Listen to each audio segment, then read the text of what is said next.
Welcome back friends. तो आज का हमारा टॉपिक है single phase motor with double capacitor. मैंने यूट्यूब पे बहुत सारे सर्च करके देखे। उसके बाद ये नोटिस हुआ कि बहुत सारे वीडियोस है single phase motor two capacitor पे, लेकिन बहुत सारे वीडियोस में उसके स्पेयर पार्ट्स वगैरह एक्सप्लेन नहीं किए गए थे। तो इसी कारण की वजह से मैंने ये डिसाइड किया कि एक वीडियो बनाया जाए। तो ये मैंने डिसाइड किया कि एक वीडियो बनाया जाए single phase two capacitor motor पे। तो बेसिकली क्या होता है, जब कोई भी मशीन में मोटर का रिक्वायरमेंट होता है जहाँ पे हाई स्टार्टिंग टॉर्क की ज़रूरत है, जैसे आपका बड़ा कंक्रीट का मिक्सर हो गया, नहीं तो एक लिफ्ट हो गई, कंस्ट्रक्शन लाइन में एक लिफ्ट यूज़ होती है, वो वाली लिफ्ट हो गई। तो कहीं पे भी जहाँ पे स्टार्टिंग टॉर्क ज़्यादा लगता है वहाँ पे single phase motor with to capacitor use होता है। तो चलिए ये टॉपिक पे हम डिस्कशन स्टार्ट करते हैं। तो सबसे पहले आता है मोटर की नेम प्लेट रीडिंग। ये बहुत ज़रूरी है। कोई भी मशीन टेस्ट करने से पहले आप हमेशा उसका नेम प्लेट पढ़ लीजिए। तो ये हमारे मोटर है क्रॉम्पटन ग्रीव्स कंपनी की, आप देख सकते हैं उसका रेफरेंस नंबर, उसका फ्रेम का डिटेल, उसका एचपी। तो ये हमारा हाफ एचपी का मोटर है। Half HP 230 volt. तो ये 230 वोल्ट सिंगल फेज मोटर है। ये नोट करने वाली चीज़ है। उसके बाद उसका करंट आता है, उसका आरपीएम भी हम देख सकते हैं, 1425 आरपीएम है उसका। तो उसके बाद कैपेसिटर के डिटेल्स, दो कैपेसिटर का दो डिटेल्स यहाँ पे दिए हुए हैं और एक छोटा सा सर्किट डायग्राम। तो ये सब बेसिक डिटेल्स है। ये हमेशा आपको इसकी जानकारी होनी चाहिए कोई भी मोटर रिपेयरिंग को स्टार्ट करने से पहले। तो अभी हम चेक करते हैं टू कैपेसिटर, मतलब उसमें जो दो कैपेसिटर रहते हैं उसका वैल्यूज़ और उसका टेस्टिंग कैसे किया जाता है। तो ये जो फर्स्ट हमारा कैपेसिटर है, ये 10 mfd का, ये बेसिकली रनिंग कैपेसिटर है। तो आप देख सकते हो उस पर एक सिंगल वैल्यू है 10 mfd और उसकी वोल्टेज दी गई है 440 वोल्ट। ये हमारा रनिंग का कैपेसिटर है। रनिंग कैपेसिटर पे हमेशा एक सिंगल वैल्यू लिखा हुआ रहता है। और उसके बाद अभी देखेंगे हम इसका स्टार्टिंग कैपेसिटर। तो अब देखते हैं हमारा स्टार्टिंग कैपेसिटर। स्टार्टिंग कैपेसिटर का हमारे ये मोटर में वैल्यू है 80/100। ये देखिए 80/100 और उसका जो वोल्टेज है वो 230 वोल्ट है। और इस पर बाकायदा लिखा हुआ रहता है स्टार्ट है, देखिए स्टार्ट कैपेसिटर। स्टार्टिंग कैपेसिटर का हमेशा एक वैल्यू का रेंज रहेगा 80/100, नहीं तो 100/120, ये रेंज रहेगा। उसके ऊपर आपको पता चल जाएगा कि ये स्टार्टिंग कैपेसिटर है।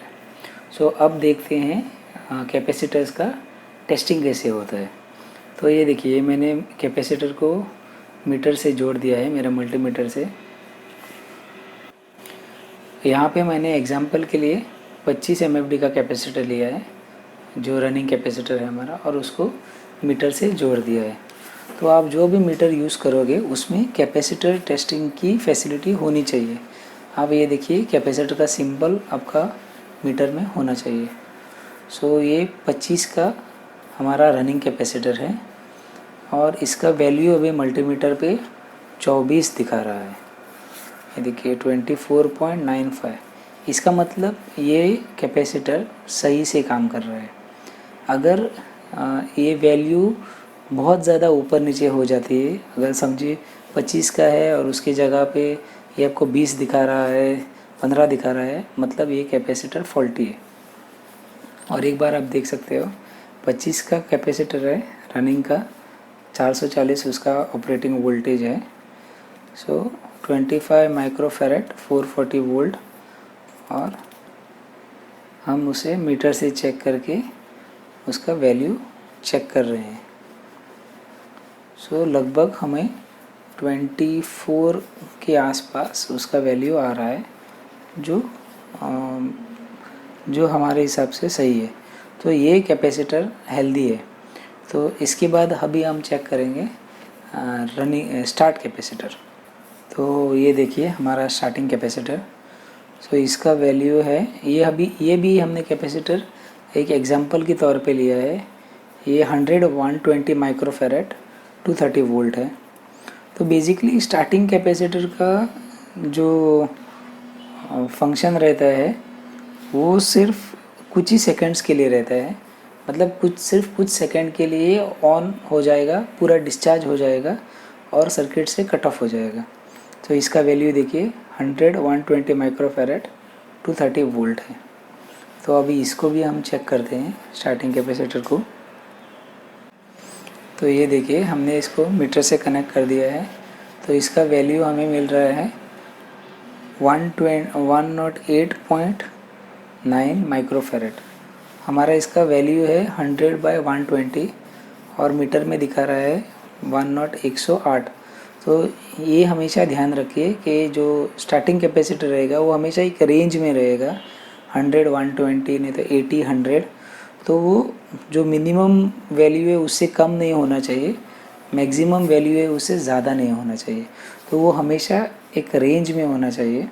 100/120 अगर है तो 100 से कम नहीं होना चाहिए, 120 से ज़्यादा नहीं होना चाहिए। उसी तरह 80/100 है तो 80 से कम नहीं होना चाहिए, 100 से ज़्यादा नहीं होना चाहिए। तो हमारा ये केस में वो 108 है। इसका मतलब है कि ये कैपेसिटर सही से काम कर रहा है। तो अब देखते हैं बाकी के स्पेयर पार्ट्स जो मोटर में लगे हुए रहते हैं। तो ये है हमारा मोटर और इसके पीछे, इस वाले मॉडल में इसके पीछे एक छोटी सी प्लेट दी हुई है और वो प्लेट के अंदर एक टर्मिनल बोर्ड, जिसे कहते हैं टर्मिनल बोर्ड, वो कनेक्ट किया हुआ है और सारे वायर्स यहाँ पे आके जॉइन होते हैं। सो अब हम ये मोटर को खोलते हैं और खोल के देखेंगे इसमें मोटर में एक्चुअल में दिक्कत क्या है। तो यहाँ पे आप देख सकते हो कि मोटर की वाइंडिंग जल गई है। सो ये वाइंडिंग को अभी रिवाइंड करना, ये मोटर को अभी रिवाइंड करना होगा और उसके बाद ही ये चल पाएगी, क्योंकि फ़िलहाल तो कैपेसिटर हमने चेक कर लिया था, वो तो सही था, ये वाइंडिंग में दिक्कत था। तो ये वाइंडिंग करनी होगी। तो तब तक हम मोटर के बाकी के पार्ट्स देख लेते हैं। अभी ये मोटर सिंगल फेज़ मोटर में जो बाकी दो सबसे मेन जो स्पेयर्स लगे हुए रहते हैं उसमें से एक तो ये हो गया प्लेट, इसको क्लच प्लेट कहते हैं, जो कवर के ऊपर माउंट किया है, देख लीजिए, इसको क्लच प्लेट कहते हैं। और उसके बाद आपका आता है ये सेंट्रीफ्यूगल स्विच। तो ये रोटर आप देख लिया और रोटर के नॉन ड्राइव एंड मतलब लेफ़्ट साइड में जो लगा हुआ है उसको सेंट्रीफ्यूगल स्विच कहते हैं। तो ये देखिए ये दो बहुत इम्पोर्टेंट स्पेयर्स है जो सिंगल फेज़ मोटर 2 कैपेसिटर, मतलब जो 2 कैपेसिटर का सिंगल फेज़ मोटर रहता है उसमें ये यूज़ होते हैं। सो लेफ़्ट वाला जो है उसको कहते हैं क्लच प्लेट, जो राइट वाला है उसे कहते हैं सेंट्रीफ्यूगल स्विच। तो प्लेट को हटा देते हैं, सेंट्रीफ्यूगल स्विच के बारे में बात करेंगे। तो ये छोटी सी स्क्वायर की मेटल की प्लेट है, उसके दोनों तरफ स्प्रिंग लगा हुआ है, जैसे आप देख सकते हो एक स्प्रिंग लगा हुआ है और ये कुछ पुश पुल सिस्टम की तरह काम करते हैं। मतलब ये जो ब्लैक कलर की जो प्लेट है वो अंदर जाके स्प्रिंग को ओपन क्लोज करती है। तो ये जो चीज़ है ये एक निर्धारित आरपीएम पे ये चीज़ ये एंगेज और डिसएंगेज होती है। वो कैसे होती है वो आपको दिखाऊंगा, लेकिन फ़िलहाल के लिए ये देखिए, उस पर प्रेशर पड़ने के बाद जब मैं प्रेशर डालता हूँ प्लेट पे तो ये ओपन और क्लोज होती है स्प्रिंग की वजह से। तो इसे कहते हैं सेंट्रीफ्यूगल स्विच। सेंट्रीफ्यूगल इसलिए कहा जाता है क्योंकि ये मोटर के जो सेंट्रीफ्यूगल जो फोर्स रहता है, जो रोटर घूमने के बाद सेंट्रीफ्यूगल फोर्स क्रिएट होता है रोटर के ऊपर, उस पावर से ये चलता है। मतलब इसको इलेक्ट्रिकल नहीं, इसको मैकेनिकली ये ऑन ऑफ होता है, और ये मैकेनिकल जो है वो सेंट्रीफ्यूगल पावर की वजह से होता है, इसके लिए उसको सेंट्रीफ्यूगल स्विच कहा जाता है। तो इसको साइड में रख देते हैं। और अभी देखिए ये है हमारी क्लच प्लेट, जो मोटर के non drive hand side cover पे लगती है, और वहाँ पे जहाँ पे सब वायर्स के कनेक्शन आते हैं। तो बेसिकली ये एक प्लेट जैसी है, और उसके ऊपर 2-3 स्टड लगाए हुए हैं, वायर की कोई अरेंजमेंट है, और उसमें एक 2 प्लेट एक स्विच की तरह काम करते हैं। ये देखिए, ये प्रेस होने के बाद ये सर्किट को ऑन और ऑफ करने का काम करते हैं। ये देखिए, ये है, अगर आप ध्यान से देखोगे तो आपको पता चलेगा कि ये ऑन और ऑफ कर, जैसे उस पर प्रेशर आएगा ये उसको ऑन, और जैसे रिलीज़ हो जाएगा प्रेशर ये ऑफ़ कर देगा। देखिए आप, ये बाकी कुछ मूवमेंट नहीं है ये प्लेट में, सिर्फ ये जो छोटी सी प्लेट है ये ऑन ऑफ होती है, प्रेशर की वजह से ऑन ऑफ होती है। ये बहुत बहुत डेलिकेट स्पेयर पार्ट है। ये देखिए, आप अगर फोकस करके देखेंगे तो एक पॉइंट पे वो प्लेट ऑन और ऑफ, मतलब सर्किट कंप्लीट करते हैं और सर्किट ओपन करते हैं। तो ये सब पूरा अरेंजमेंट मैं आपको करके दिखाऊंगा। ये मोटर में उसको माउंट करके मैं आपको ये दिखाऊंगा ये कैसे काम करता है। तो अभी आप देख सकते हो ये हमारा मोटर का रोटर है, और ये हो गया बेयरिंग। बेयरिंग के सामने आप देख सकते हो हमारा सेंट्रीफ्यूगल स्विच माउंट किया हुआ है। ये देखिए, ये हमारा सेंट्रीफ्यूगल स्विच है, जिसके 2 साइड में उसका स्प्रिंग्स है। बेसिकली ये जो सेंट्रीफ्यूगल स्विच है वो मोटर जब घूमता है उसका जब वो आरपीएम जनरेट होता है, वो आरपीएम से ये ओपन और क्लोज हो जाता है, वो भी 1-2 स्प्रिंग के मदद से। तो आप देखिए, ये जो थोड़ा हल्का सा जब प्रेशर आता है उस पर, तो ये ओपन और क्लोज हो जाता है। तो ये जो ओपन और क्लोज जो एक्शन है वो फ़िलहाल तो मैं अपने हाथों से कर रहा हूँ, लेकिन ये इस तरह डिज़ाइन किया हुआ है कि जैसे ही मोटर 0 आरपीएम से एक सर्टन आरपीएम पे पहुंचता है ये ओपन हो जाता है, मतलब ये सर्किट को ओपन कर देता है। सो ये देखिए, जैसे मैं हल्का प्रेशर डालता हूँ ये ओपन क्लोज हो रहा है। सो ये मैं मैकेनिकली कर रहा हूँ, लेकिन इन प्रैक्टिकल वर्ल्ड जब आप मोटर ऑन होता है तो मोटर की जो सेंट्रीफ्यूगल का जो फोर्स रहता है उसकी मदद से ये स्विच ऑन ऑफ होता है। तो अब देखते हैं हम क्लच प्लेट के बारे में। ये देखिए, ये मैंने कवर पे माउंट किया हुआ है क्लच प्लेट। इसके जो बाकी के टर्मिनल्स वगैरह यहाँ पे आते हैं, ये उतने इम्पोर्टेंट नहीं है। अगर आप सर्किट डायग्राम देख लिए तो ये सब बहुत इजी हो जाएगा।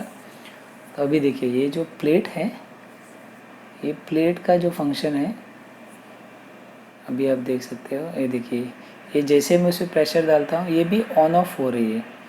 तो बेसिकली क्या है, ये दोनों चीज़ क्लच प्लेट और सेंट्रीफ्यूगल स्विच एक साथ काम करते हैं, और वो भी सर्किट ऑन और ऑफ करने का। ये देखिए, ये जो प्रेशर है, प्रेशर में ये सर्किट कट ऑफ होती है, ऑन और ऑफ हो जाती है। अभी मैं आपको इसका रोटर इसके ऊपर माउंट करके दिखाऊंगा कि ये दोनों चीज़ एक साथ कैसे काम करते हैं। तो आप अभी देख सकते हो ये दोनों अरेंजमेंट मैंने माउंट किया हुआ है। ये देखिए, ये हमारा सेंट्रीफ्यूगल स्विच हो गया, और उसके राइट साइड में आप उसका स्प्रिंग वगैरह देख सकते हो। देखिए, ये हमारा वो जो प्लास्टिक का सपोर्ट है जिसकी मदद से ये मैं प्रेशर डाल रहा था थोड़े टाइम पहले। ये जो प्लेट है ब्लैक कलर की, वो हमारे क्लच प्लेट के उससे जुड़ी हुई है। देखिए, ये पूरा एक सर्किट बन जाता है। अभी आप देख सकते हो ये पूरा एक सर्किट बना हुआ है। सो फिलहाल मैं कह सकता हूँ कि ये ऑफ है, ये ऑन है, ये ऑफ है, ये ऑन है। जो अब मैं आपको बताने वाला हूँ ये बहुत इम्पोर्टेंट चीज़ है कोई भी सिंगल फेज 2 कैपेसिटर मोटर के लिए। तो जो single phase double capacitor motor रहता है उसमें ये सारे जो स्पेयर पार्ट्स है, मतलब 2 कैपेसिटर, उसका क्लच प्लेट हो गया, उसका सेंट्रीफ्यूगल स्विच हो गया, तो ये सारी चीज़ें सिर्फ एक काम करने के लिए लगाई हुई है और वो है हमारा स्टार्टिंग टॉर्क अचीव करना। तो मैं अब एक्सप्लेन करता हूँ आपको ये चीज़ क्या है। तो क्या होता है जब मोटर स्टैंड स्टिल पे रहती है, तो स्टैंड स्टिल से जब मोटर को घुमाना रहता है, जो वहाँ पे उसको आरपीएम स्टार्ट होना रहता है, तभी उसको एक स्टार्टिंग टॉर्क की ज़रूरत हो जाती है।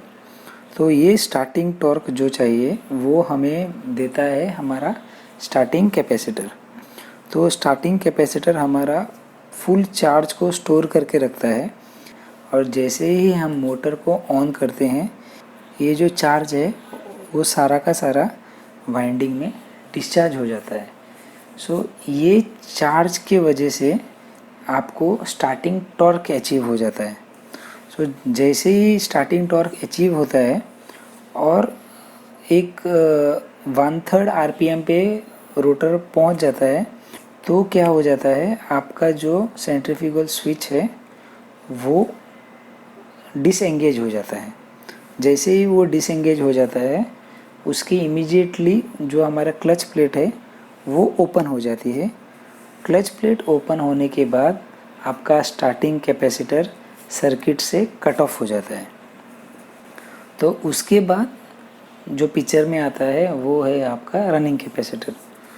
तो ये पूरा जो अरेंजमेंट है वो सिर्फ इसीलिए दिया हुआ है ताकि 4 से 6 सेकंड बाद आपका जो स्टार्टिंग कैपेसिटर है वो सर्किट से डिस्कनेक्ट हो जाए और मोटर सिर्फ वाइंडिंग और आपका रनिंग कैपेसिटर पे चले।